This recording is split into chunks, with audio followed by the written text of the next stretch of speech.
in the dirt. Say it again, man, and that's a reverse. Never rehearse, jumping in first. Call up the nurse, put the beat in the hearse. This is absurd, change to berserk. Don't get on the tracks, man, and they better swerve. Don't got a nerve, man, I never. This video is about what you should do when competitors try to steal your products. So before I get into that, I want to discuss a little bit of why this really shouldn't be a concern before I actually get into some preventative measures. So if you're following me and you're learning from me and you're understanding the methods and the methods that I teach, the strategies that I teach, then you really shouldn't be competing with a lot of people.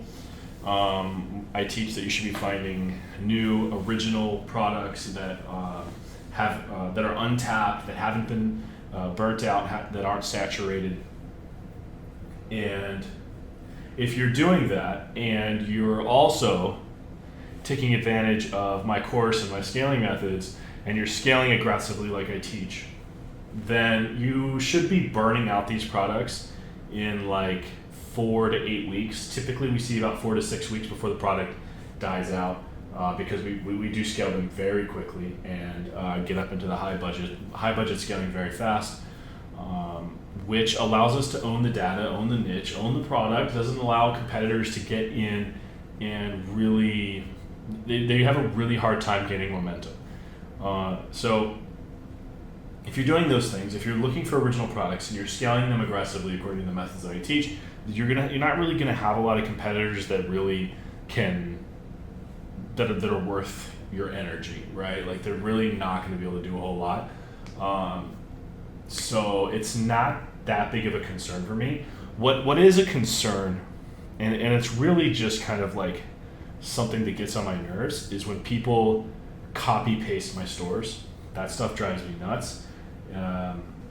My team puts a lot of effort, including myself, put a lot of effort into coming up with creative product titles, creative product descriptions, creative ad copies. Like we really put a lot of effort into that stuff. It takes a lot of time, and when people just copy paste that stuff, it drives me kind of crazy.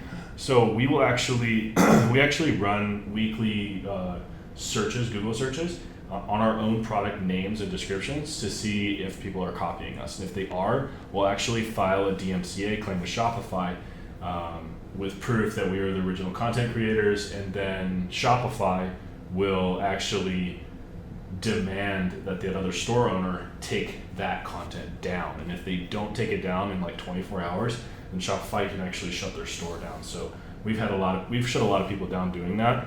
And I get a lot of pleasure out of doing so because I can't stand it when people are so lazy that they just copy paste your work. Anyways, so that's something you can do. You can also, if you're really worried about it, you can mirror your images. You can put like grayscale logos on them or something. I mean, I don't bother with any of that stuff. It's just a time waste.